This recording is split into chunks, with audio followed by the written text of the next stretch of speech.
সত্য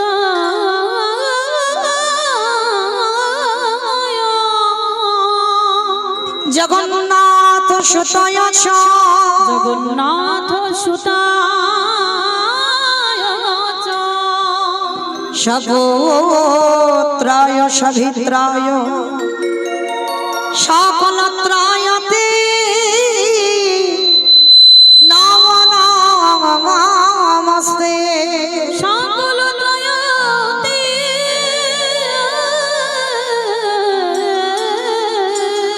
এটা একটু মিটটা কমাও এটা নমো নমস্তে এই জীবের নিস্তার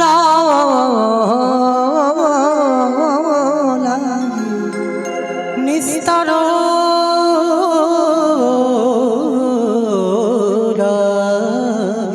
আমাদের নন্দ সোদরি আমাদের নন্দ সুতরি ভুবনে প্রকাশিত এই ভুবনে প্রকাশ হলো আমাদের গুরু রূপ ধরি আমাদের গুরু রূপ ধরি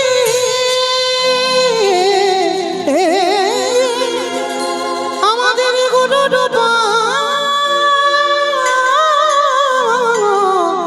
ধরি আমাদের গুরু রূপ রাধে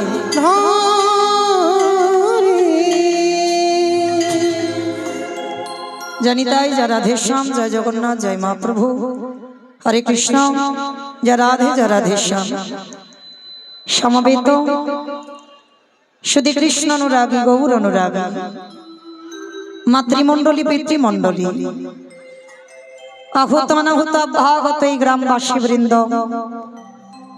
যারা আমার রাধা গোবিন্দের যারা আমার গৌর নিতাই রাতুল চরণ আশ্রয় গ্রহণ করেছেন তাহাদের সবাকার চরণে রইল আমার কোটি কোটি দণ্ডবত।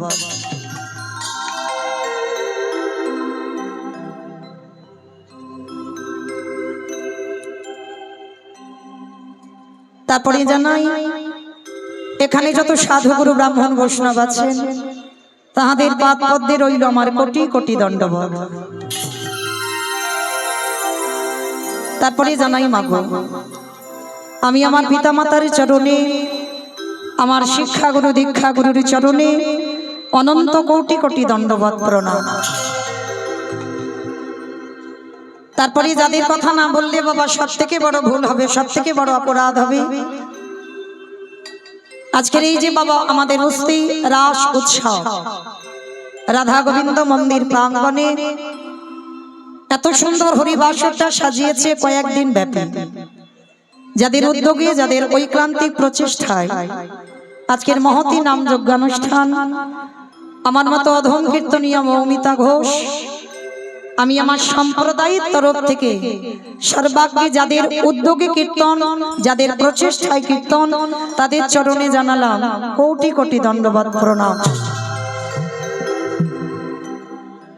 এটা শুধু বাবা আমি আমার ব্যক্তিগত মতের কথা বললাম, কিন্তু আমার বিচারে মনে হয় বাবা জগতে আমরা যত যত কীর্তনীয় আছি প্রতিটা কীর্তনীয়ার কর্তব্য বাবা আগে যাদের উদ্যোগে কীর্তন হয়, যারা দাঁড়ে দাঁড়ে ভিক্ষা করে, যারা মাসের পর মাস মাধুকরী করে, কেউ 1 টাকা কেউ 2 টাকা কেউ 5 টাকা কেউ 10 50 100 যে যেমন পারে ভিক্ষার আঁচলে দেয়। শুধু দেয় না বাবা, তার আগে বাবা মুখ নাড়াও অনেকের খেতে হয়। এমনি এমনি হরিনামের জন্য তুমি ভিক্ষা করবে আর হরিনামের জন্য ভিখারি হবে বাবা, মুখ নাড়া খাবে না তা বললে তো হবে না। অনেকে কটু কথা বলে এই হরিনামের জন্য যারা আয়োজন যারা করে। তো আমি আমার ব্যক্তিগত মতে মনে হয় কীর্তনের প্রারম্ভে যদি প্রণাম দিতে হয় আগে তাদেরকে দাও যারা শুধু নিজেদের কথা ভাবে না, গোটা সমাজের মঙ্গলের জন্য যারা হরি নাম যজ্ঞের আয়োজন করে। তো আমার মতো অধম কীর্তনিয়া একটু উলুধ্বনি মাইরা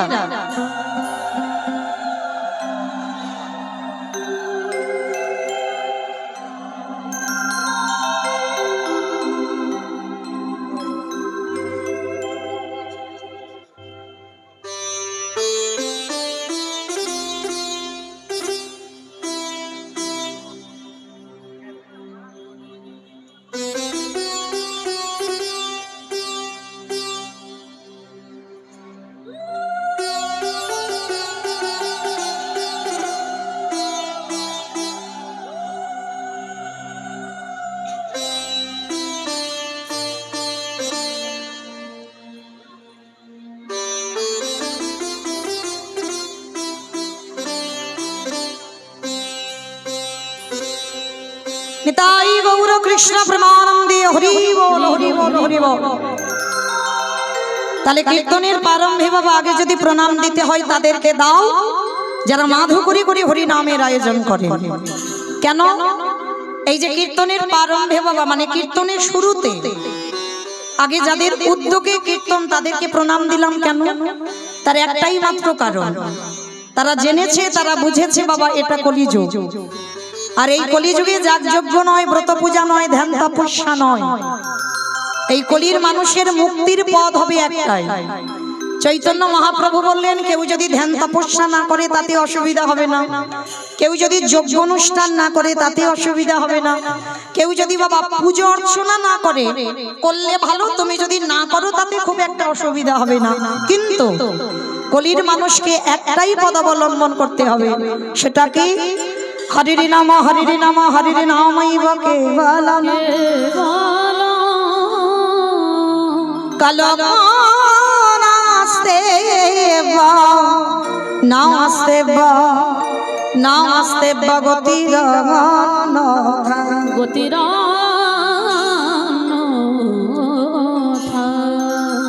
কলির মানুষের হরিনাম ছাড়া কোনো গতি নাই, কোনো গতি নাই, কোনো গতি নাই। কি মাইরা আপনারা প্রশ্ন করবেন, মৌমিতা কদিন ভোর কীর্তন শুনছি, সব কীর্তনিয়া এসে ওই একটাই কথা বলে, বলে হরিনাম শোনো, হরিনাম গাও, একাদশী করো, ভগবানের চরণে তুলসী দাও, তুলসী গাছে জল দাও। ও ছাড়া কীর্তনিয়াদের কোনো কথা নয়। ও যত যত কীর্তনিয়ার মুখে শুনবেন সবাই ওই একটাই কথা বলবে। কিন্তু মায়েরা একটা কথা বলে দিই, কীর্তনিয়ারা বলবে আর আপনারা শুধু কানে শুনে বাড়িতে চলে যাবেন হবে না। যে কথাটা বললাম একটু হৃদয়ঙ্গ করতে হবে না? সবার আগে মনে রাখতে হবে বাবা, কীর্তন বিষয়টা হচ্ছে একটু নারকেলের মতো। আমার নারকেল দেখেছো তো? তাহলে তা দেখবো নি, গ্রামাঞ্চলের মানুষ বলে সবাই নারকেল দেখেছে। তাহলে নারকেল যারা যারা দেখেছি বাবা, বাইরে একটা খোসা থাকে, খোসাটাকে ছাড়ালে কি নারকেল পাবে? ভিতরে গিয়ে দেখবে আরো বেশি শক্ত। তাহলে শক্ত জিনিসটাকে ভাঙতে হবে, তারপরে যদি ভিতরে সাদা রঙের শ্বাসটা টেনে ছাড়াতে পারো, তারপরে যদি আস্বাদন করতে পারো, তাহলে বুঝবে তুমি নারকেলের স্বাদটা কেমন। এই কীর্তন বিষয়টা বাবা ঠিক এই রকম, মানে উপর থেকে কীর্তন শুনলে হবে না, তলিয়ে ভাবার নাম তত্ত্ব একটু ভিতরে যেতে হবে। আর কীর্তন আসরে বসে যত ভিতরে যাবে তত কীর্তনের রস পাবে। তাহলে এই যে আমরা কীর্তনিয়ারা বলছি হরি ভজন করো, হরি ছাড়া গতি নাই, সত্যি কি গতি আছে মা? ভালো করে বিচার করে দেখেন, যে যত বড় ধনী হও না কেন, যার যত টাকা থাকুক না কেন, যার যত অর্থ থাকুক না কেন, কেউ যদি সারা জীবন দিল্লি বোম্বে কাটায়, কেউ যদি সোনার পালঙ্কে ঘুমায়, কেউ যদি টাকার বিছানায়ও ঘুমায়, তবু মনে রাখতে হবে বাবা, পৃথিবীতে এরা তোমার কেউ আপন নয়। যারা এখানে গীতা ভাগবত জ্ঞানী বসেছেন, যারা গ্রন্থ পড়েন বা গ্রন্থ শোনেন, তারা জীবনে বলবে না সব আমার আমার আমার, ছেলে আমারে, মেয়ে আমারে, জায়গায় আমারে, জমি আমারে, বৈভব আমারে, বন্ধু আমার। কিন্তু মনে রেখো ভাই, বাঁশি যদি বেজে যায় পড়ে থাকবে সরকারি খামার। এসেছো একা, তুমি যাবে একা। যেদিন এসেছিলে মা সংসারে, তোমার পরনে কেউ কিছু দিয়ে আনেনি, আর যেদিনে তুমি সংসার ছেড়ে চলে যাবে, এই সংসার তোমাকে পরনে একটা কিছু দিয়ে পাঠাবে না। তাহলে এসেছো খালি হাতে, যাবে তুমি খালি হাতে। আলেকজান্ডারের মতো ব্যক্তি বাবা যতদিন বেঁচে ছিল 2 হাত দিয়ে রোজগার করেছে, কিছু অর্থের অভাব ছিল না। কিন্তু সেই আলেকজান্ডার মরার আগে বলে গেল যে আমার মৃত্যুর পর আমার দেহটাকে যখন কফিনের বাক্সে করে নিয়ে যাবে, আমার এই কফিনের বাক্স থেকে 2 হাত যেন বের করে দেওয়া হয়। সবাই প্রশ্ন করেছিল কেন? বলে আমি আলেকজান্ডার হয়ে জগৎকে দেখাতে চাই, ওরে জগৎ এসেছিলাম খালি হাতে, যেদিনে চলে যাচ্ছে সেদিনও খালি হাতে। কটা দিনের জন্য আমার আমার করে কৃষ্ণ ভজন ভুলে গেলাম, কৃষ্ণ সাধনা করলাম না। কিন্তু প্রত্যেকে বলে এলাম কৃষ্ণ ভজিবার তরে সংসারে আয়ন, মিছে মায়ায় বদ্ধ হয়ে বৃক্ষ সম হইল। প্রত্যেকে বললাম কৃষ্ণ দাস হব, আর জগতে এসে হলাম মায়ার দাস। কিন্তু মা চরণ ধরে বলে যায় শেষের দিনে আমাদের কেউ সাথী হবে না। যারা যারা এখানে যাদের যাদের দেখছো সব অনিত্য, আজকে তোমার আছে কালকের অন্য কারোর হবে। তাহলে নিত্য বস্তু যদি থাকতে হয় সেটা হলো আমার গৌর গোবিন্দ চরণ, আর ওই দুটো চরণ ছাড়া পৃথিবীতে তোমার আপন কেউ নয়। তাহলে যা যদি অনিত্য হয় তাহলে কিসের এত মায়ামোহ সংসার? মনে রেখো ভাই, শেষের দিনে তোমার কর্মফল সাথী হবে। বাবা এই পৃথিবীতে কর্মফল কাউকে ছাড়বে না। না ছেড়েছে মহাভারতে পিতামহ ভীষ্মকে, যে পিতামহ ভীষ্মের ইচ্ছা মৃত্যু ছিল।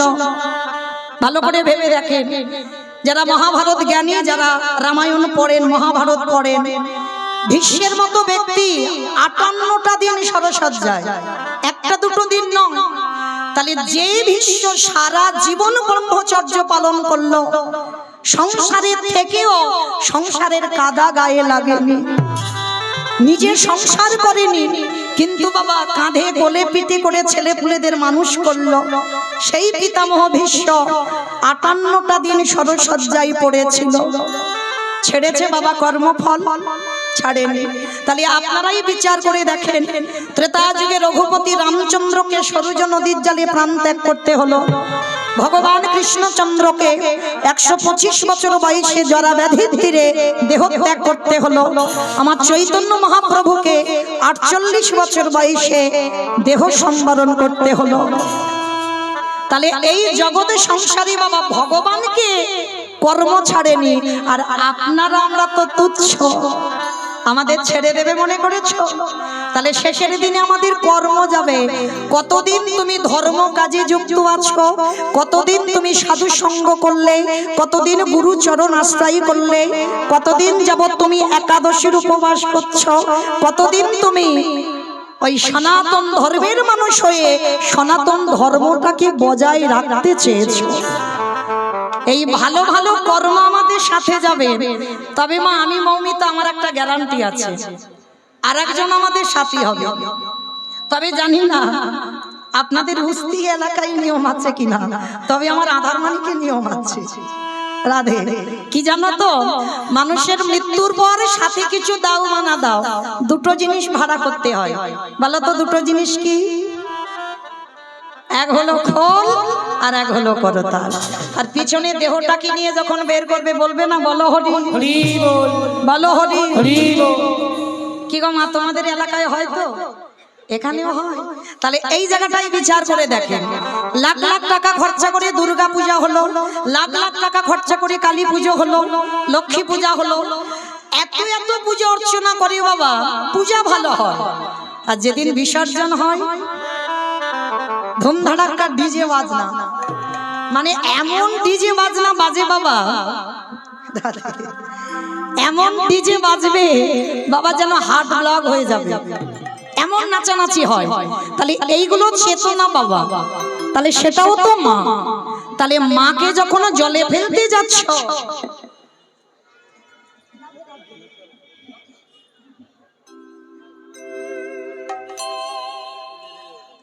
উলুধ্বনি উলুধ্বনি।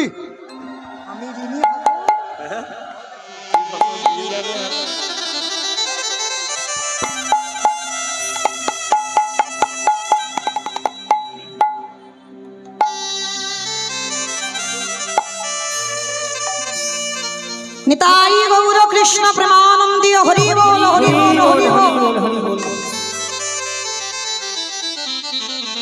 তাহলে বাবা এই জগতের সংসারের শেষের দিনে যেদিন আমরা ঠাকুর বিসর্জনে যাচ্ছি, লরিতে করে ডিজে বাজনা বাজালাম, আর যেদিন আমাদের দেহটা বিসর্জন হবে সেদিন কি বাবা লরিতে করে একটা ডিজে বাজালে হতো না? হওয়ালে হতো। তাহলে হওয়াচ্ছি না কেন? এই জায়গায় চৈতন্য মহাপ্রভু শিক্ষা দিলেন, ওরে কলির জি ভালো করে পিছনে চেয়ে দেয়, এলি খালি হাতে যাচ্ছিস খালি হাতে, যতই আমারে আমারে করে মরিস না কেন, শেষের দিনে কেউ তোর সঙ্গী হবে না। তাহলে সাথী হবে কর্মফল, আর কে সাথে যাবে? যাত্রা, নাটক, ফাংশন, থিয়েটার কিছু যাবে না। যাবে কে?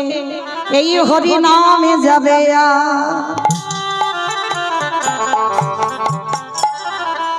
আমাদের পচা দেখো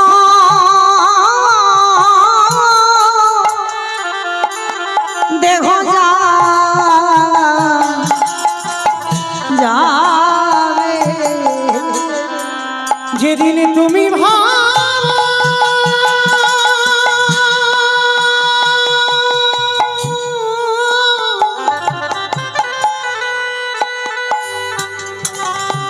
যেদিন তুমি ভাবো বাবা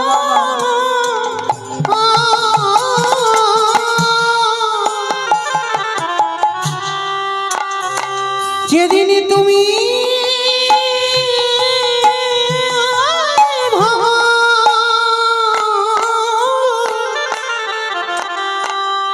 ওই ভাব পাটে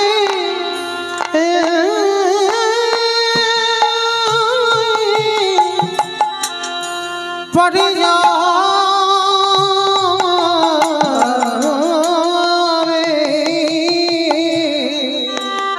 সেই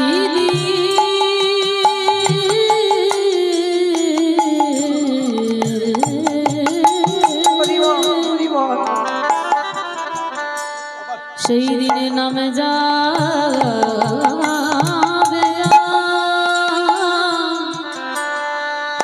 এই পচা দেহ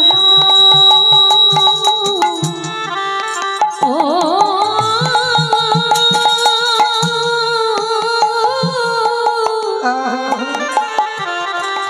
দেহ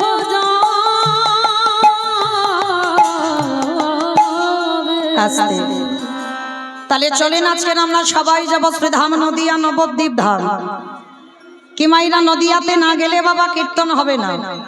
সে যত বড় বড় কীর্তনিয়া আসুক না কেন, নদিয়ায় যদি আমার গৌরকে ডাকা না হয় কীর্তন হবে না। কেন না? সংকীর্তন পিতা শ্রীকৃষ্ণ চৈতন্য, সংকীর্তন যজ্ঞে তারে যেই ভজে সেই বড় ধন্য। তাহলে যাতে আমাদের সবার মঙ্গল হয়, মঙ্গলের জন্য চলেন একটু নদিয়ায় যাব। কি মাইরা সবাই নদিয়ায় যাবেন তো? সবাই যাবেন? বাহ, চলো একটু ঘুরে আসি। তবে দেহগুলো নিয়ে রাত্রিবেলা যাব না, দেহ থাক, মনগুলো নিয়ে যাব সুরধনী গঙ্গায়। আর সুরধনী গঙ্গায় গিয়ে দেখব সত্যতে নারায়ণ, ত্রেতাতে রাম, দ্বাপরে কৃষ্ণ, কলিতে হলো গৌরাঙ্গ। আর যেদিন আমার প্রভু নদিয়ায় এসেছিল, নদিয়ার অবস্থাটা কেমন ছিল জানো? বৈষ্ণব মহাজনেরা বৈষ্ণব পদ লিখছে বাবা, কত সুন্দর কথা দেখো। ওগো নদিয়া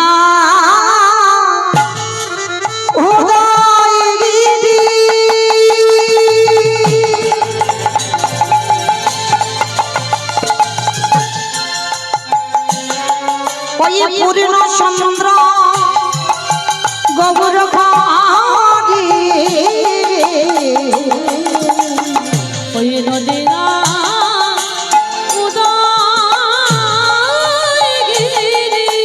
আস্তে আগে একটু কথা বলেনি মা। ঝগড়া করতে গেলে প্রথমে করে নেওয়া ভালো, আর মাঝ রাস্তায় গিয়ে তো মারামারি হয়ে যাবে। তাহলে আগে করে নি। এই কীর্তন শুনতে গেলে আমার প্রভুর জন্য একটু কাজকর্ম করতে হয়। আর বিশেষ করে আপনারা জানেন তো এখনো কিন্তু দামোদর ব্রতর মাসে বসে আছে, বড় ধন্যাতি ধন্য মাস। তাহলে এই ধন্যাতি ধন্য মাসে কীর্তন আসরে বসে প্রভুর জন্য কর্ম করব। সে কর্মগুলো কেমন হবে? বসে বসে ঘুমাতে হবে। আজকে শেষ দিন, কালকে থেকে কেউ জ্বালাবে না। তাহলে আজকের ঘুমাবে না। তিনটে ধ্বনি, শঙ্কর ধ্বনি, উলুর ধ্বনি। আর যাদের যাদের হাতগুলো এসেছে না, আজকের হাত এসেছে, কারণ আজকের ওই যে খিচুড়ি প্রসাদ আছে আজ এসেছে। কই দেখি যাদের যাদের হাত এসেছে একবার দেখাও। নিতাই গৌর প্রেমানন্দে হরি হরি বল হরি বল। বেশ, কই দেখি আবার একটু উলুর ধ্বনি দিয়ে দেখান দেখি। আজ নদী গা উদয়গিরি আমার গোনারি গোনা গোনা গোনা গোনারি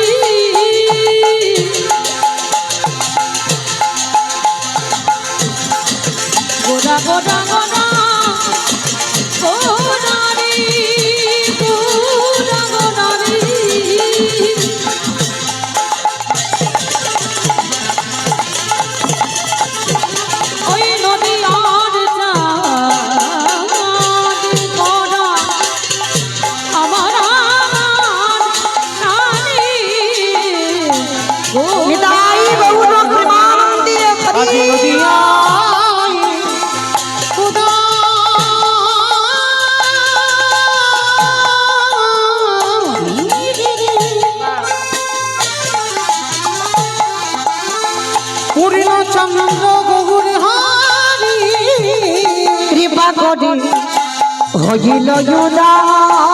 আজ কৃপা করে হইল আজ কৃপা করে হইল ওই না সোনার নদিয়া গৌর উদয় ভালো। সোনার নদী গৌরগায়ে হল ওই না রাধা প্রেমে আস্বাদিতে নদিয়াতে উদয় হল এই গলির জীবে উদ্ধারিতে নদিয়াতে উদয় মুখে জয় রাধে শ্রী রাধে নদিয়াতে উদয় হল নিতাই নদিয়াতে উদয় হল নদিয়াতে উদয় হল আজ কৃপা করে হইল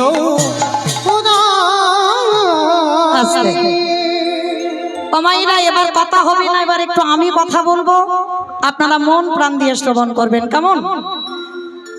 এই যে নদিয়ার মাটিতে আমার চৈতন্য মহাপ্রভু যুগ ধর্ম প্রবর্তক নাম সংকীর্তন চারি ভাব ভক্তি দিয়া নাচাইন ভুবন।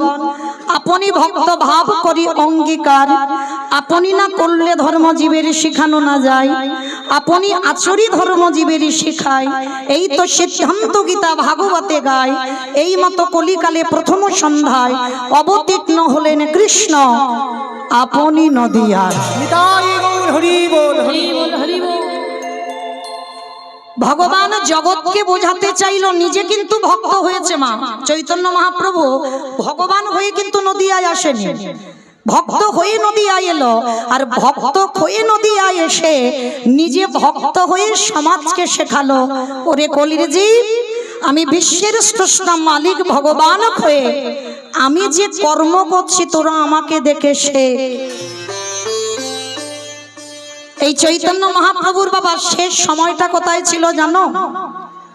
অনেকে গেছেন কিন্তু বুঝতে পারেন না, আস্তে আস্তে কথা নয়।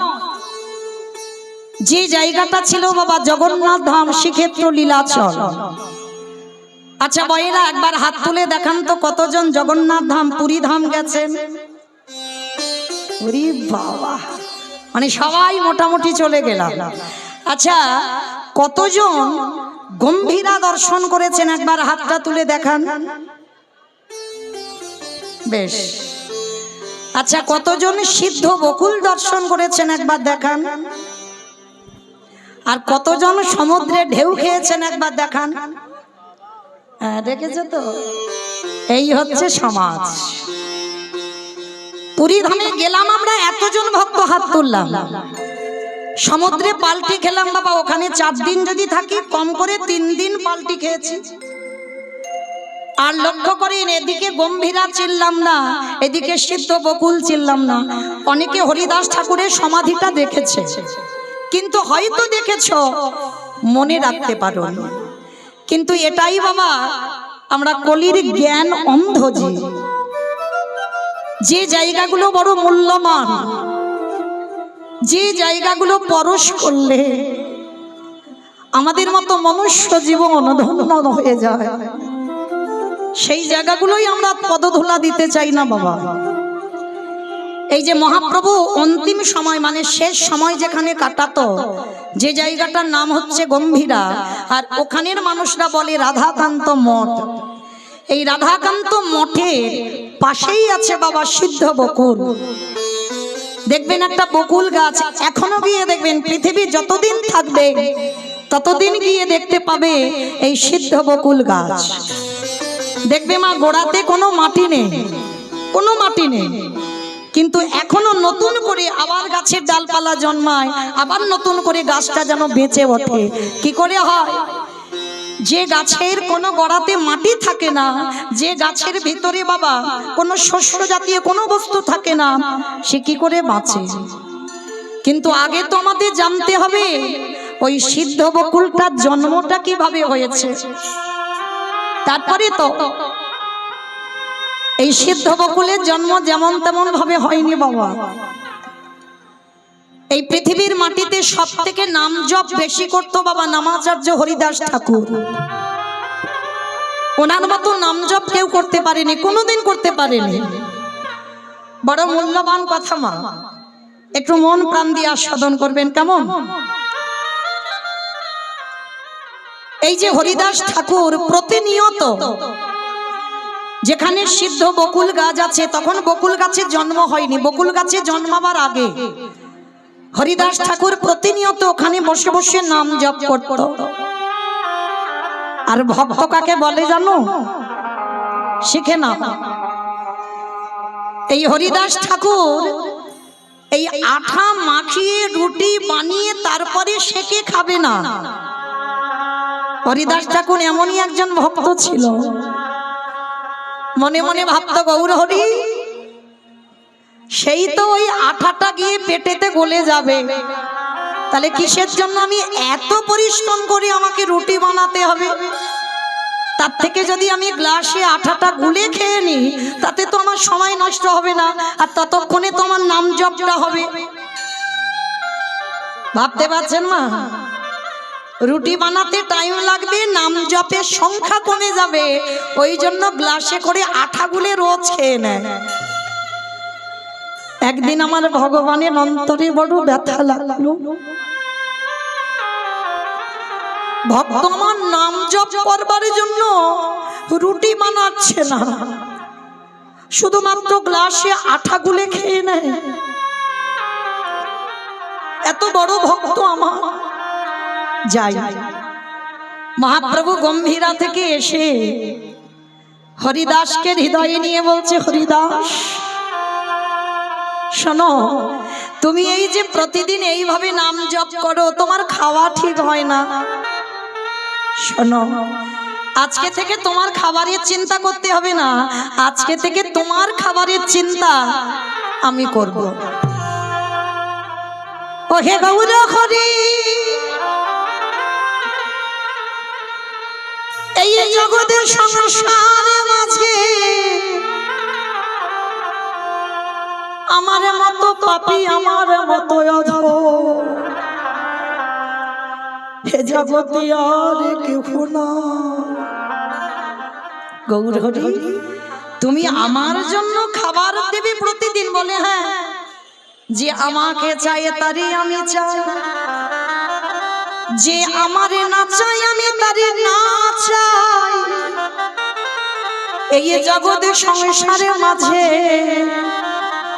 আমার চরণে যে জন দেহ মন প্রাণ সমর্পণ করে, এই পৃথিবীতে তার হয়ে যদি কেউ না থাকে, আমি ভগবান হয়ে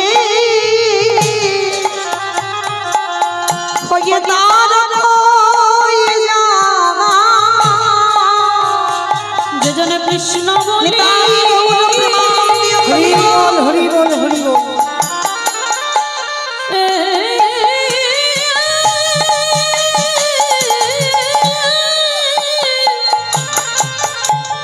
যে জনে কৃষ্ণ বলি একেবারে কাঁদিতে পারে, আমি জীবনের মতো তার হয়ে যাই। তা মহাপ্রভু রোজ ওই গম্ভীরা থেকে মা জগন্নাথের কাছে যায়, আর জগন্নাথের যে সকালবেলার প্রসাদ আমার মহাপ্রভু হাতে করে নিয়ে আমার হরিদাসকে খাইয়ে দিয়ে যায়, এটা নিত্য কর্ম। তো আজকের আমার মহাপ্রভু জগন্নাথের কাছে গেল, আর জগন্নাথের কাছে যেতে কি প্রসাদী পেয়েছে জানো?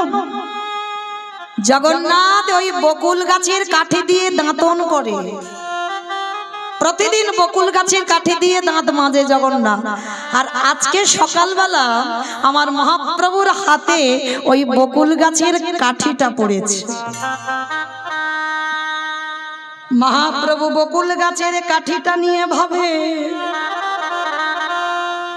ওরে ভক্ত রে, আজ তোকে ভালো মতো কিছু দেবার মতো কিছু পেলাম না, তাহলে বকুল গাছের কাঠিটা যখন পেলাম, এটাই আজকে তুই প্রসাদী পাবি।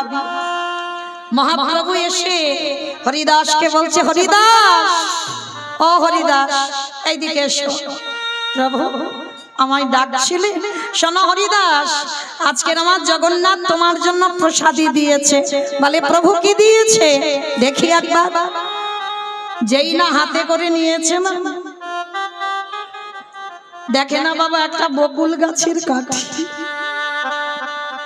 বকুল গাছের কাঠিটা নিয়ে বলছে হরিদাস আজকে তুমি এইটুকু প্রসাদ পাওয়ার কিছু জোটেনি তোমার জন্য। বলে ঠিক আছে প্রভু, এটা তো মহাপ্রসাদ, কারণ এটা জগন্নাথই প্রসাদী করেছি, তারপরে তুমি একটু পেয়েছো, তারপরে আমি পাবো। আর অনেকটা বড় কাঠি তো বাবা, অর্ধেকটা হরিদাস ঠাকুর সেবা করেছে আর অর্ধেকটা রেখে দিয়েছে। আর অত বড় কাঠিটা সেবা করতে পারিনি, অর্ধেকটা রেখে দিয়ে ওই যেখানে বসে বসে নাম জপ করছিল ওই সামনে বাবা মাটিতে বকুল গাছের কাঠিটা পুঁতে দিয়েছে। আর বকুল গাছের কাঠিটা পুঁতে দিয়ে হরিদাস ঠাকুর বসে বসে নাম করছে। আর এত রোদ, ওই রোদ যখন আমার হরিদাসের অঙ্গে পড়ছে না, সর্ব অঙ্গ দিয়ে বাবা যেন ঘাম ঝরে ঝরে পড়ছে, এতটা গরম, এত তাপ হয়েছে। তা প্রভু আমার ওই গম্ভীরায় আর থাকতে পারছে, ভক্তের কষ্ট হচ্ছে না। ও মায়েরা, আমরা বলি আমরা জগতে কত কষ্ট পাই, আমার ভগবান নাকি কষ্ট পায় না। কিন্তু একটা কথা মনে রেখো, ভক্ত যত না কষ্ট পায় তার থেকে হাজার হাজার গুণে বেশি আমার ভগবান কষ্ট পায়। কারণ তিনি ভক্তাধীন, ভক্তির অধীনে থাকেন। প্রতিটা ভক্তির মধ্যে আমার ভগবান বিরাজ করে। তোমার ভগবান এত কষ্ট পাচ্ছে হরিদাসের নাম জপ দেখে, তাই এসে বাবা জগন্নাথ আর থাকতে পারেন। মন্দির থেকে এসে ওই এত রোদে বসে আছে, আমার জগন্নাথে পরশ করেছে। কোথায় গো? ওই যে বকুল গাছের কাঠিটা মাটিতে পুঁতে দিল, ওই যখনই বকুল গাছকে পরশ করলো, সঙ্গে সঙ্গে মা একেবারে ডালপালা গাছ হয়ে একেবারে হরিদাসকে আচ্ছাদন করে আছে। মহাপ্রভু সকালবেলা এসে দেখে না হরিদাস গাছের তলায় বসে। মহাপ্রভু দেখা মাত্র চমকে উঠে, হরিদাস কি কাল আমি দেখে গেলাম এখানে কোনো গাছ ছিল না, আর আজকে রাতারাতির মধ্যে এত বড় গাছ হয়ে গেল কি করে? হরিদাসের চরণ দুখানা জড়াইয়ে ধরে বলে গৌরেখে, এই যে গাছ দেখছো এটা তো সাধারণ গাছ নয়, আমার মন্দিরের জগন্নাথে কৃপা করে ওই গাছটাকে পরশ করে বকুল গাছ করে দিল, যাতে আমার ভক্ত যেন কষ্ট না পায়। আজকের হরিদাসকে প্রভু আমার বুকে নিয়ে বলল, ও হরিদাস, এই জগতে অনেক ভক্ত আমার আছে বটে, কিন্তু শোনো শোনো হরিদাস, তোমার মতো করে প্রেমে দিয়ে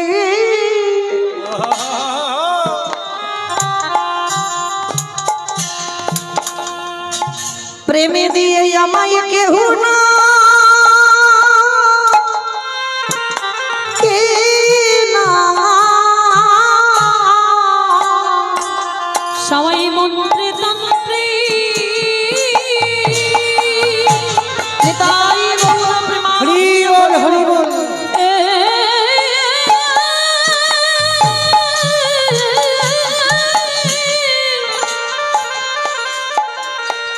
সবাই মন্ত্রে তন্ত্রে ডাকে মাতে,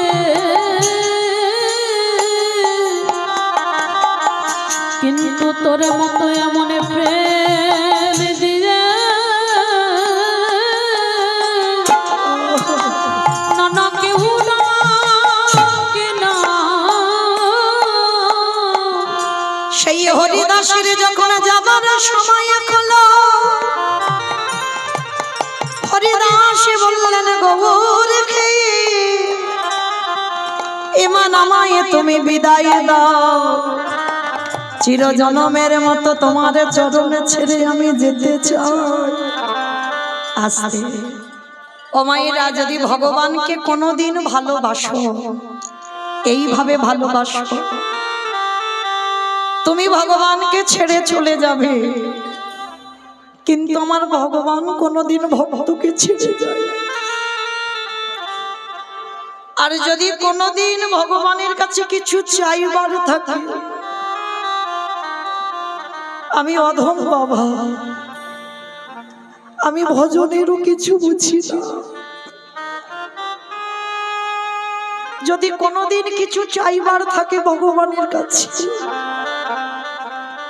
একটাই বস্তু চাইবে। কি চাইবে জানো? বিজয় সরকার একটা গান লিখেছে বাবা, এই বিজয় সরকারের গানের ভাষাগুলো একটু শ্রবণ করবেন। তোমার নামে নীতি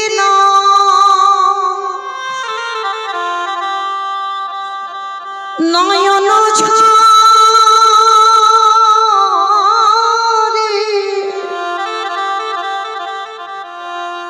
প্রেম বননা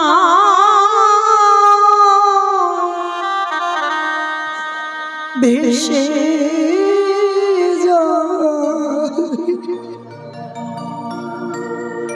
দয়া তুমি চিরকাল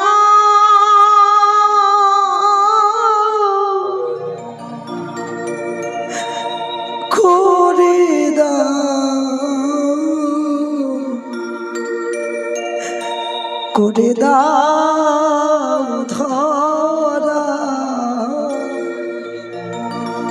তোমার নামে নীতি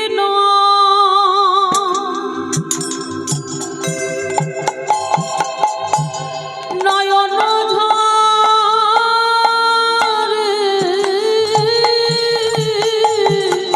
ভগবানের কাছে কোনদিন ধনী হতেছি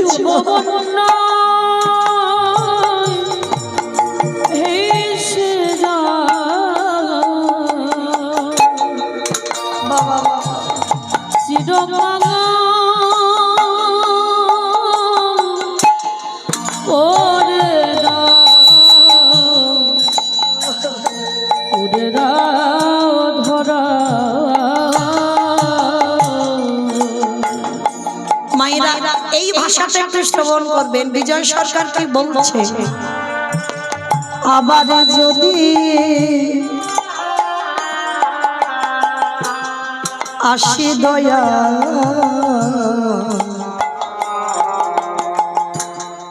এ ভব সংসারে,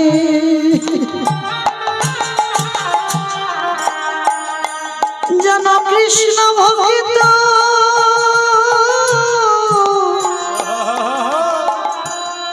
মায়ের ঘরে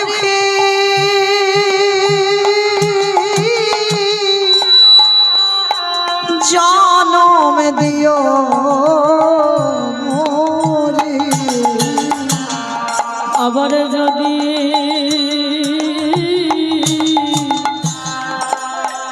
আসি দয়া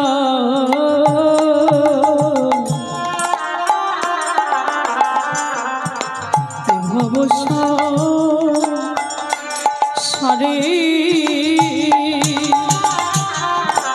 যেন কৃষ্ণ ভক্তি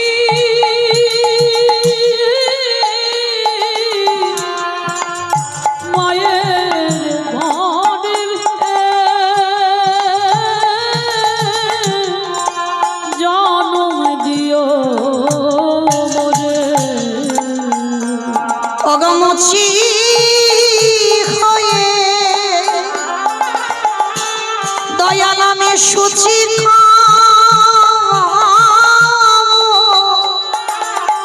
সেদিন মুচি হয়ে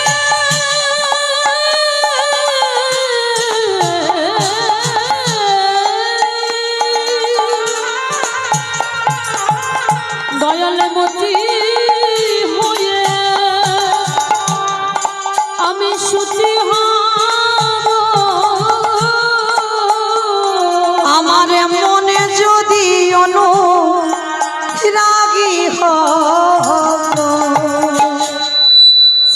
কাঙা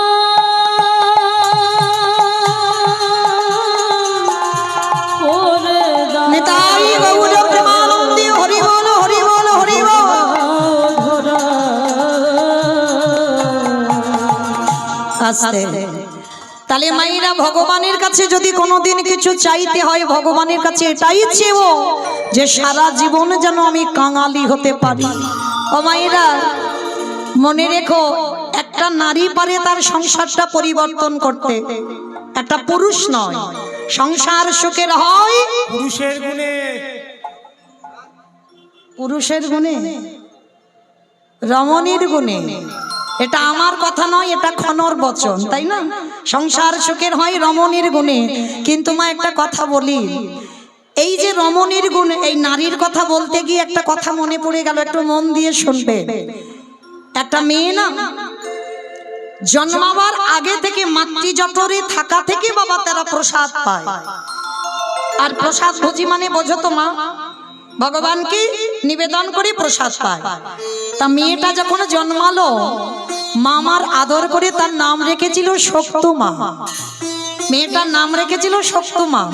আর ছোটবেলা থেকে বাবা গীতা পাঠ, ভাগবত পাঠ, প্রসাদ সেবা এছাড়া মেয়েটা কিছু জানতো না। কিন্তু তার কপালটা এমনই একটা ছিল, ভগবান এমন করে দিল, বড় হবার পরে যে ঘরে বিয়ে দেওয়া হলো তারা বাবা একেবারে ঘোর নাচতে। প্রসাদ তো দূরের কথা, ভগবানের মানে নাম কীর্তন তো শোনে না, পুজো অর্চনা বাড়িতে হয় না, নিরামিষ আহার হয় না, সর্বদা আমিষ আহার, আর সর্বদা যেন একটা সংসারের মধ্যে তামসিক ভাব। কিন্তু শক্তমা ছোটবেলা থেকে মা এমন করে তৈরি করেছে, শ্বশুর বাড়িতে গিয়ে এত কষ্ট, একটা দিনের জন্য কিন্তু বাপের বাড়ি বলেনি যে মা আমার এত কষ্ট। কেমন নারী দেখো। আর সেই মেয়েটা প্রতিদিন ওই নির্যাতনের মধ্যে থাকে যে জন্ম থেকে প্রসাদ পায়। সে যদি শ্বশুর বাড়িতে গিয়ে বাবা ওই মাছ মাংস এগুলো পেতে হয় তাহলে সেই মেয়েটার কত কষ্ট হয়। একটা দিনের জন্য বাপের বাড়ি বলেনি, শুধু একটাই প্রতিজ্ঞা ছিল, দয়াময় আমি কি পারবো না কোনোদিন আমার এই পরিবারটাকে আমি কৃষ্ণ ভক্তের পরিবার করতে? আমি কি পারবো না যে স্বামী কোনোদিন কৃষ্ণ চরণে বসে না, যে স্বামী কোনোদিন হরি বাসরে যায় না, যে স্বামী কোনোদিন ভাগবত আসরে যায় না, আমি কি পারবো না এই পরিবারটাকে কৃষ্ণ ভক্ত করতে? সর্বদা মনে মনে কাঁদে, কিন্তু ঠাকুর ভক্ত নেই। ওই একটা কৃষ্ণের প্রতিচ্ছবি ছিল, তার কাছে বসেই কাঁদে। কিন্তু জানো মা, একদিন হঠাৎ দুপুরবেলা বাসনগুলো মাজছে, আর হঠাৎ কতকগুলো বৈষ্ণব ঠাকুর ওই খোল করতাল বাজিয়ে বাজিয়ে বলে যাচ্ছে, শোনো শোনো, এক সপ্তাহ ওই পাশের গ্রামে ভাগবত হবে, যদি তোমরা কেউ পারো তো ভাগবত শুনতে এসো। তো শক্তমা বাসন মাজতে মাজতে বাসনগুলো রেখে দিয়েছে, ছুটতে ছুটতে শাশুড়ি মার কাছে গেছে, মা ও মা, মা আমি তো জীবনে তোমার কাছে কিছু চাইনি, আজ আমি তোমার কাছে একটা জিনিস চাইবো, তুমি দেবে? যেই না বলেছে একটা জিনিস চাইবো দেবে, শাশুড়ি মা তো সবসময় বাবা সে শাশুড়ি নয় তো শাশুড়িয়ে দেয়। সব শাশুড়ি শাশুড়ি হয় না, এক একটা শাশুড়ি আছে বাবা কথাবার্তা এমন বলবে তোমার শ্বাস উড়ে চলে যাবে। তা সেরকম একজন শাশুড়ি। আর শক্তিমা সবে বিয়ে হয়েছে তো, আর সবে বিয়ে হলে মেয়েরা কেমন হয়, শাশুড়ি মার কাছে হাত জোড়ে করে বলছে, ও মামা পাশের গ্রামে ভাগবত হবে, একটু যাব শুনতে। সঙ্গে সঙ্গে শাশুড়ি মা রেগে গিয়ে বললেন, অপদার্থ, এত বড় স্পর্ধা, তুই আমার ঘরের বউ হয়ে তুই কিনা রাতের অন্ধকারে ওই বাইরে যাবি ভাগবত শুনতে? আসুক ছেলে, এক্ষুনি আমি ছেলেকে বলবো, আর ছেলেকে বললে তোর ব্যবস্থা করবে। সঙ্গে সঙ্গে মা তো ছেলের কানে লাগালো, আর যখনই স্বামী তো সে স্বামীও ছিল না, একেবারে আসামি। যেই না শুনেছে বউ যাবে ভাগবত শুনতে, সঙ্গে সঙ্গে ওই বেতের বাড়িটা নিয়ে বউকে বেত্রাঘাত, দূর হয়ে যা, বেরিয়ে যা, দূর গিরিধার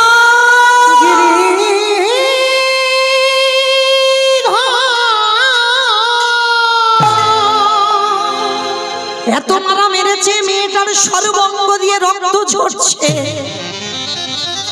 ঘরের মধ্যে রেখে দিল দরজা বন্ধ করে। আর সত্যমা বসে বসে কাঁদছে আর বলছে, গিরিধর, ছোটবেলা থেকে তোমার নাম ভালোবেসেছি, ছোটবেলা থেকে তোমার এই ভাগবত পাঠ, গীতা পাঠ, এতেই আমার জন্ম।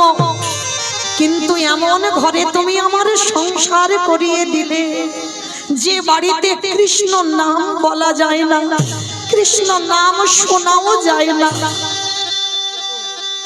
এত কান্না কাঁদছে না সারা রাত, আর বাইরে থেকে শাশুড়ি দরজা বন্ধ করে দিয়েছে।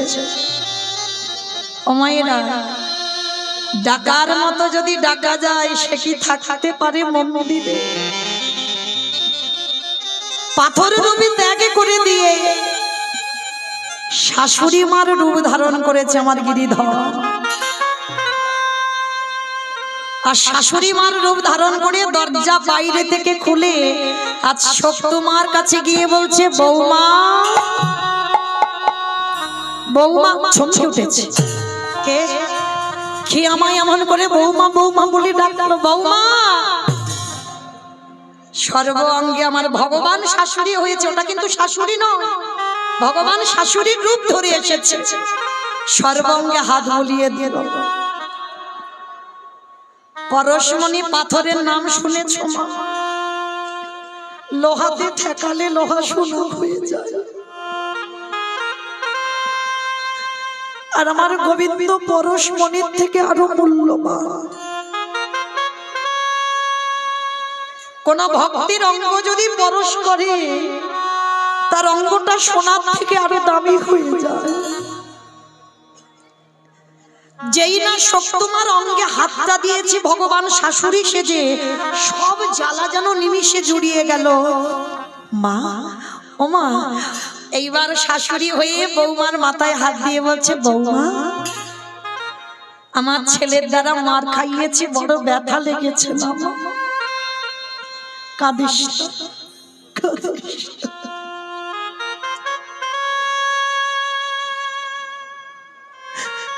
যা, এতক্ষণে আমার ছেলে ঘুমিয়ে পড়েছে, আমি নিজে দরজা খুলে দিচ্ছি, যা তুই একটু ভাগবত শুনে আয়। যেই না ভগবান শাশুড়ি হয়ে বলেছে ভাগবত শুনে আয়, সত্যমা তো চমকে উঠেছে। মা, তুমি আমায় অনুমতি দিচ্ছ আমি ভাগবত শুনতে যাবো? হ্যাঁ, দিচ্ছি। আমি ভুল করে বলে ফেলেছিলাম ছেলেকে, আর আমি এই ভুল করব না। যা মা, যা, তাড়াতাড়ি যা, ছেলে ততক্ষণে ঘুমাচ্ছে, ওর উঠতে উঠতে তুই ততক্ষণে চলে আসবি, যা। শাশুড়ি মার অনুমতি পেয়ে সত্যমা চলে যাচ্ছে। আর শোন শোন বৌমা, ওই ফিরবার সময় আমার জন্য একটু প্রসাদী নিয়ে এসো। সত্যমার মনে আনন্দ, আর ছুটতে ছুটতে ওই যেখানে ভাগবত হচ্ছিল ওই ভাগবত আসরে গেছে। আর যখনই ভাগবত আসরে গেছে, সারা রাত ভাগবত শুনেছে, সারা রাত নিত্য কীর্তন করেছে, আর সকালবেলা প্রসাদীটা নিয়ে বাড়িতে যাবে। আর ওদিকে আসল শাশুড়ির তো ঘুম ভেঙে গেছে ভোরের বেলা। আর ঘুম ভেঙে গিয়ে দেখে না বৌমার দরজা খোলা, আর বাইরের দরজা খোলা, বৌমা গেছে ভাগবত শুনতে। এইবার আছে কোথায়? শাশুড়ি মা তো রেগে বসে আছে দরজার ধারে, ছেলের কানে লাগিয়ে দিল, ছেলেও রেগে বসে আছে, বলে আসুক ওই বৌমা আজকের ঘরে, ওকে সারা জীবনের মতো ঘর থেকে বের করে দেব। আর সত্যমা তো কিছু জানে না গো, সে তো জানে আমার শাশুড়ির অনুমতি নিয়ে এসেছে, কিন্তু শাশুড়ি যে ওটা নয় সেটা সত্যমা জানে না। প্রসাদীটা হাতে করে নিয়ে ছুটতে ছুটতে, আর যেই না দরজাতে পা দিয়েছে, শাশুড়ি মা বলে উঠলেন, দাঁড়া, তোর এত বড় স্পর্ধা, তুই আমার অনুমতি না নিয়ে, আমার ছেলের আদেশ বিনা তুই গেলি কিনা ওই ভাগবত শুনতে? দেখাচ্ছি মজা তোর, দাঁড়া। মা, এটা তুমি কি বলছো? আমি ঘরে কাঁদছিলাম, তুমি আমার কাছে গিয়ে বললে যে জামা তুই ভাগবত শুনে আয়, তুমি আমার সর্ব অঙ্গে হাত বুলিয়ে দিলে, তুমি আমায় নিজে বললে প্রসাদ নিয়ে আসতে, আমি তো তোমার জন্য প্রসাদ নিয়ে এসেছি। বিশ্বাস করো মা, আমি মিথ্যা বলছি না। তুমি আমার অনুমতি দিয়েছো, তারপরে আমি গেছি। তবে রে, এত বড় মিথ্যা কথা দেখাচ্ছি মজা তোর দাঁড়া। আবারও সকালবেলা বেতের বাড়ি নিয়ে বৌমাকে বেত চাঘা, দূর হয়ে যা, বেরিয়ে যা, দূর। গিরিধর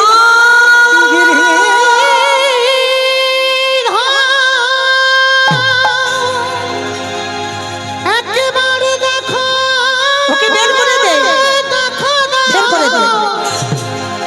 ওগো তুমি নাকি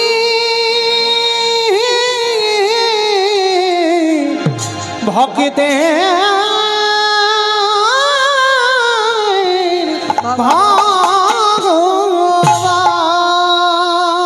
যেই না বললেন ওকে গলা ধাক্কা দিয়ে বের করে দে। ভক্ত বাৎসল্য ভগবান মন্দিরের ওই প্রতিচ্ছবির মধ্যে বসে আছে।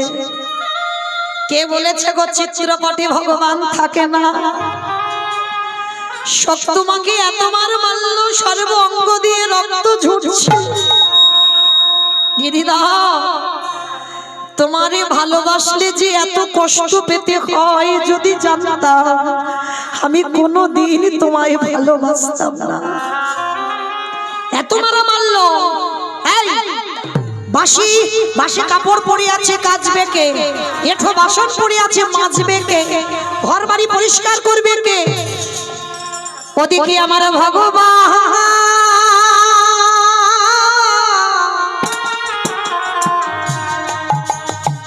আজ ভক্তের হয়ে নিজে এঠো বাসন মেজে দিল। ভক্তের হয়ে ভগবান বাসি কাপড়ে কেচে দিল। ভক্তের হয়ে ভগবান আজ দেখো নিজের হাতে ওই ঘর দেওয়া মুছে দিল। সে যে ভক্তের নিতাই গৌর হরি বল, হরি বল, হরি বল।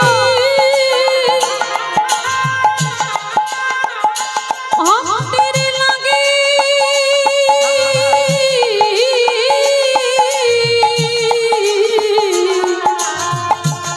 ভক্তের লাগে সব করিতে পারে। শাশুড়ি মা গিয়ে যেই না দেখা মাত্র সঙ্গে সঙ্গে চমকে উঠে কি আমার কল ধারে এত এঁঠো বাসন ছিল, কে মেজে দিল? আমার বাসি কাপড়গুলোকে ছাদে পরিষ্কার করে ধুয়ে দিল? ঘর বাড়ি কে ঝাড়ু দিয়ে মুছে দিল? সঙ্গে সঙ্গে তোমার আর বুঝতে দেরি হলো না। গিরিধর, আমি বুঝতে পেরেছি কাল রাত্রিবেলা তুমি আমার শাশুড়ি সেজে তুমি আমার অনুমতি দিয়েছো ভাগবত শুনতে যেতে। সেটা যদি সত্যি হয়, তোমার চরণে আমার নিবেদন, একেবারে কৃপা করে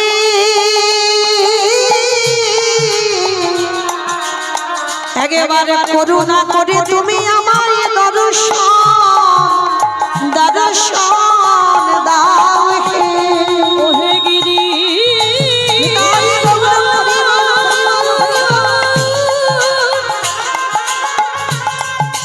একেবারে কৃপা করে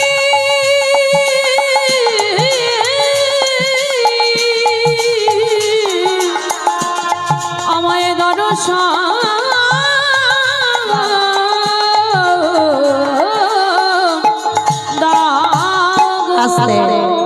দৈববাণী করলো সত্য।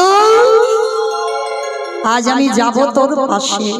শাশুড়ির স্বামী দাঁড়িয়ে আছে, যাদের সেই নয়ন হয়নি, শুধুমাত্র বৌমার জন্য আমার ওই প্রতিচ্ছবি থাকতে পারলো না। আমার সত্যমাকে বামে নিয়ে আমার গিরিধারী দাঁড়িয়ে আছে। শাশুড়ি মা স্বামী সাক্ষাতে দর্শন করলো। দর্শন করে ওই বৌমার চরণ দুখানা জড়িয়ে ধরে বলল, ধন্য। এতদিন আমরা জানতাম ভগবানকে ডাকলে পাওয়া যায় না, কিন্তু আজ আমাদের চৈতন্য হয়ে গেল। আজ থেকে আমরা কেউ ভগবানের চরণ সেবা করব না। আজ থেকে বৌমা আমি তোমার চরণ ভজন করব। নিতাই গৌর প্রেমানন্দে হরি বল। হরি বল। তাহলে ভগবানের প্রতি সর্বদা বিশ্বাস রাখতে হবে মা। আর বিশ্বাস যদি রাখা যায়, ভগবান তোমার সামনে ঢাল হয়ে দাঁড়ায়।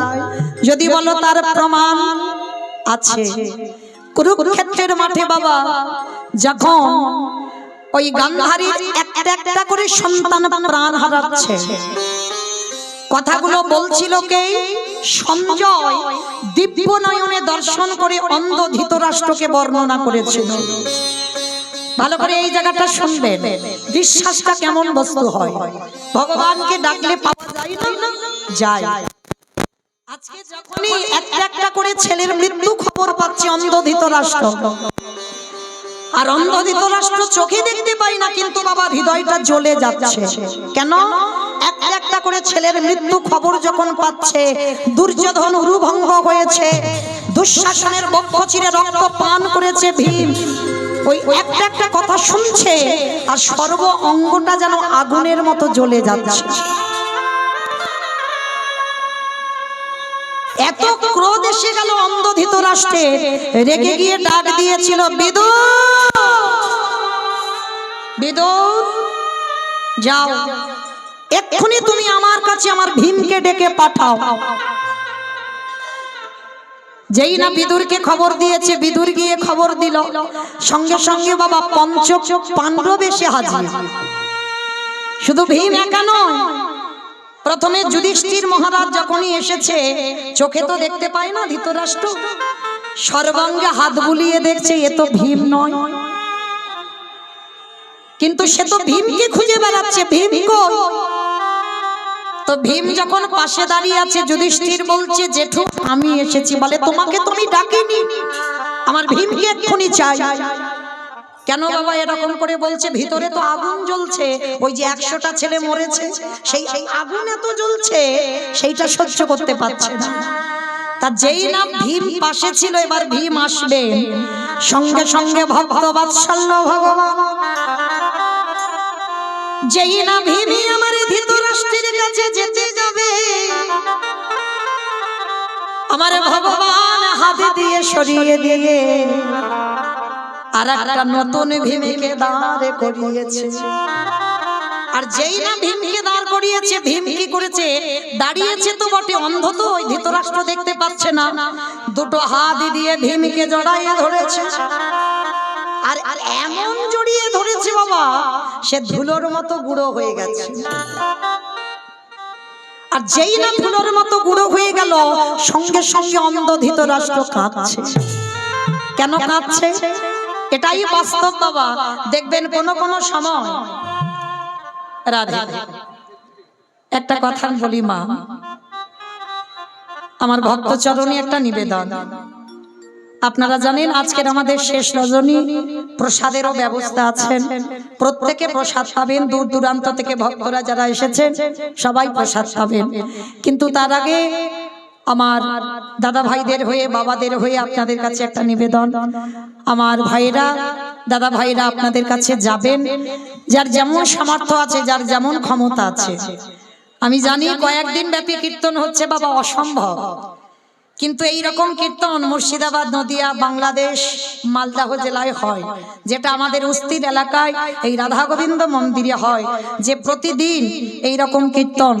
তো জানি আপনাদের একটু কিন্তু বোধ হয়, তবু তো আজকের দিনটা শেষ দিন, আর কালকে থেকে কেউ আপনাদের কাছে যাবে না ভিক্ষা ঝোলা নিয়ে, আবার 1 বছরের জন্য অপেক্ষা করতে হবে।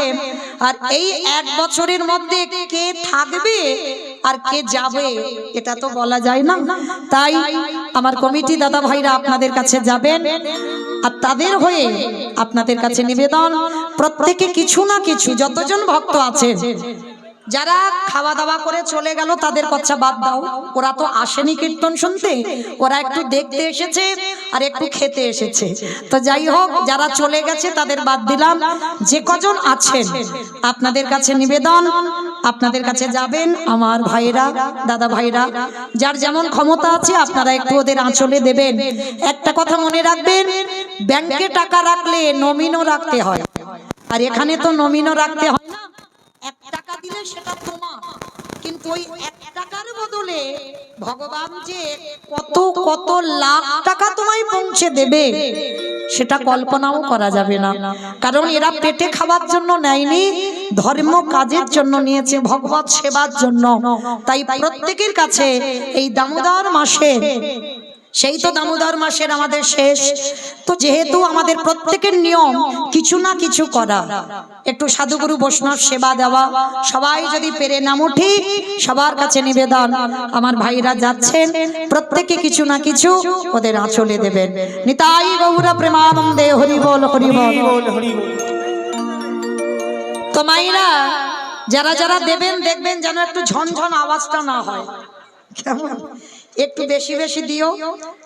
যেহেতু আমি তার কীর্তনিয়া নয়, আপনাদের কাছে কীর্তনিয়া নয়, বাইরে কীর্তনিয়া, আপনাদের কাছে আমি একজন, এই কমিটি দাদা ভাইদের মধ্যে আমি একজন, মানে একেবারে আপনাদের কাছের মানুষ। কীর্তনিয়া বলা ভুল হবে, মানে ঘরের লোক, সব ঘরের লোক, তাহলে কীর্তনিয়া নয়।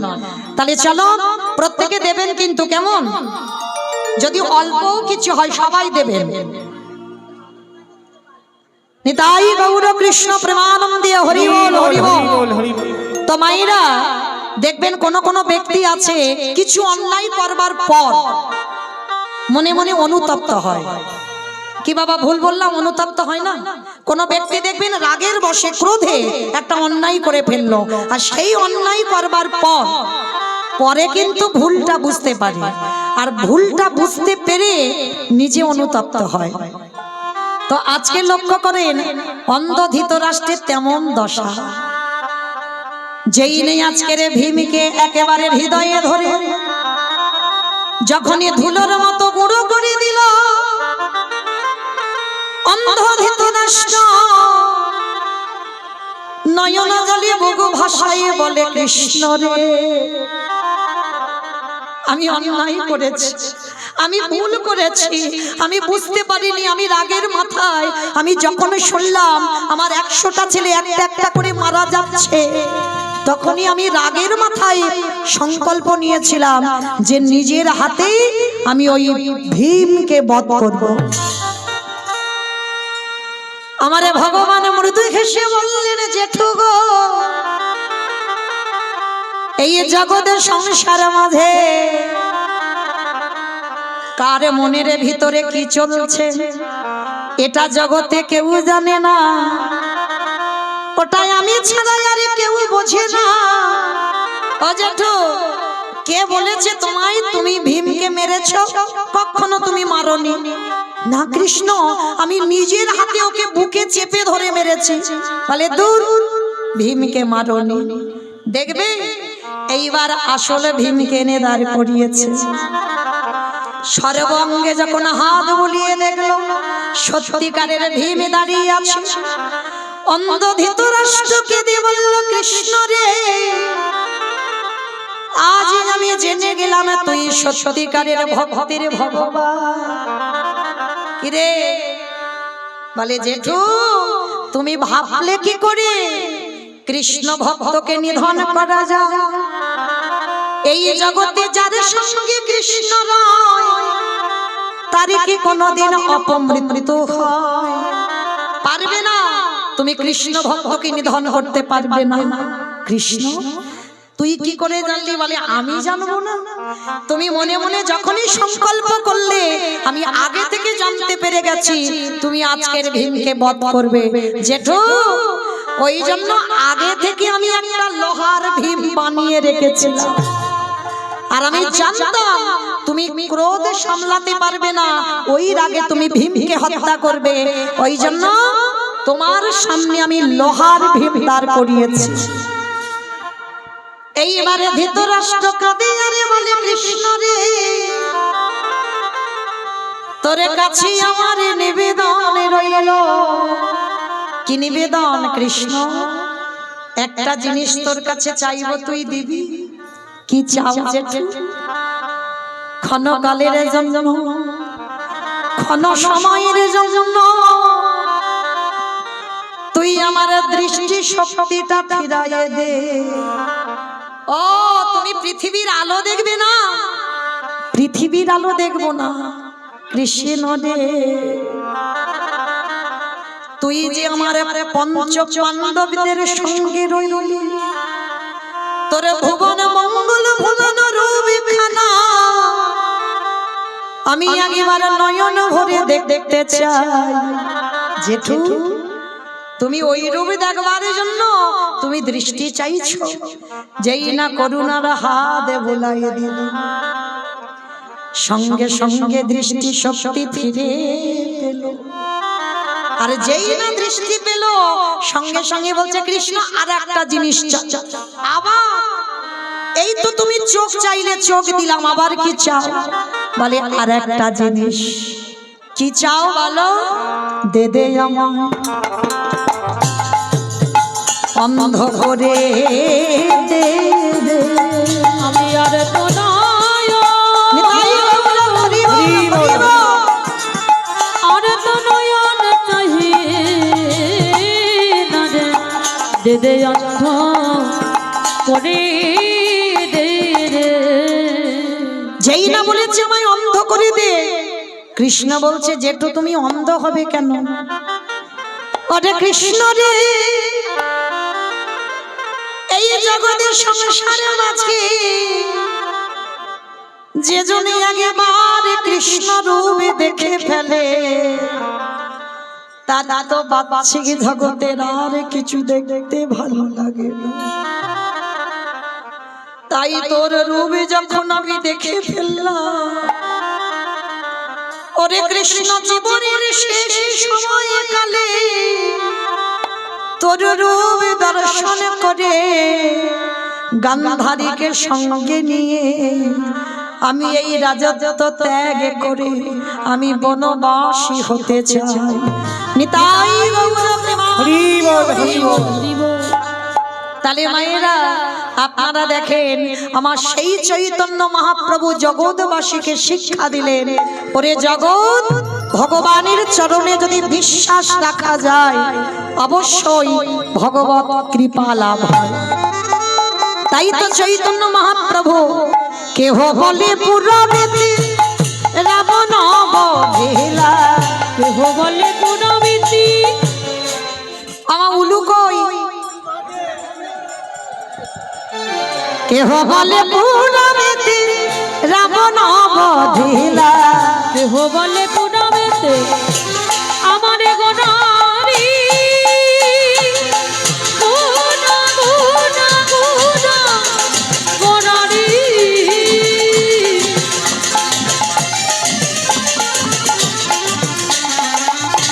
গোনা গোনা গোনা গোনারি। নিতাই গৌর প্রেমানন্দে হরি বল।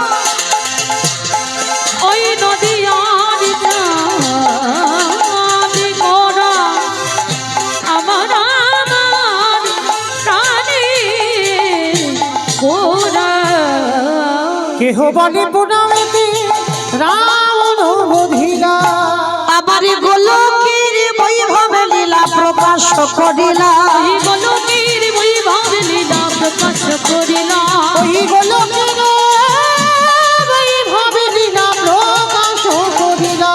শ্রী রাধারে ভাবে গোড়ায় অবতার, রাধারে ভাবে রে গোরা অবতার। শ্রী রাধারে ভাবে গেলে গোটায় অবতার, ওই রাধারে ভাবে রে গোরা অবতার। ওগো হরে কৃষ্ণ নামে গৌরে করিলা প্রচার, হরে কৃষ্ণ নামে গৌর করিলা প্রকাশ। ওই হরে কৃষ্ণ নামে গৌর করিলা প্রচার। এইবারে লীলা প্রকাশ হলো, এইবারে লীলা প্রকাশ হলো, এইবারে লীলা প্রকাশ হলো, এইবারে লীলা প্রকাশ হলো। গোলকের বৈভব লীলা প্রকাশ করিলা। ওই গোলকের বৈভব লীলা প্রকাশ করিলা। বাসুদেব ঘোষ কহে করি জোড়হা, করি জোড়হা ওগো যে গৌর সেই কৃষ্ণ সেই তো জগন্নাথ। তো জগন্নাথ। আহা বাসুদেব ঘোষে কহে এইবারে লীলা প্রকাশে হলো বাসুদেব ঘোষে করে এইবার লীলা নিতাই গৌর প্রেমানন্দে হরি বল হরি বল হরি বল। এইবার লীলার প্রকাশ লরে ও বাসুদেব ঘোষে করে। জানি তাই চলুন এবার আমরা একটা বিষয়ে যাই।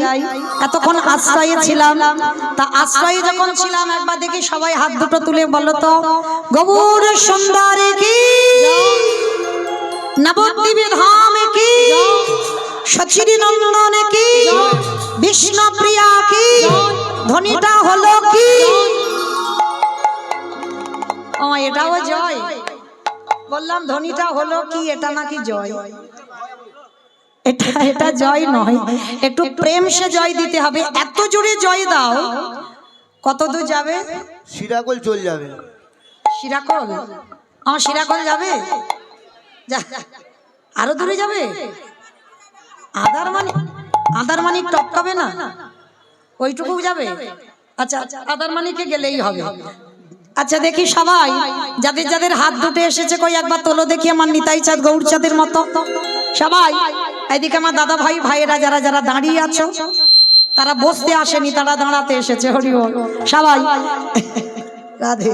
সবাই বলো গৌর সুন্দরী কি, জয় নবদ্বীপ ধাম কি, সচির নন্দন কি, বিষ্ণুপ্রিয়া কি, ভক্তবৃন্দ কি, হরিবাসর ধাম কি, সাধু গুরু বৈষ্ণব কি, আপন আপন গুরু চরণ কি, কমিটি বৈষ্ণব কি, হরিনাম যজ্ঞ কি, মহাপ্রসাদ কি, আজকের আনন্দ কি, নিতাই গৌর প্রেমানন্দে।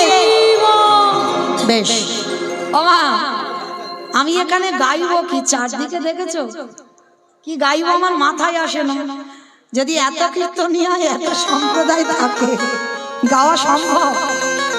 তো যাই হোক, তার জন্য প্রথমে আমি ক্ষমা চেয়ে নিয়েছি, ভুল ত্রুটি তো হবেই, আর একবার দ্বিতীয়বার চেয়ে নিলাম। কেমন? তো চলো এবার আমরা সবাই একটু বৃন্দাবন যাব। কি মা, বৃন্দাবন যাব তো? একটা ভজন হোক, হবে একটা, যদি ঘুম ঘুম পাই ছেড়ে যাবে। কেমন? তো চলো দেখি একটা ভজন গাইতে গাইতে যাব।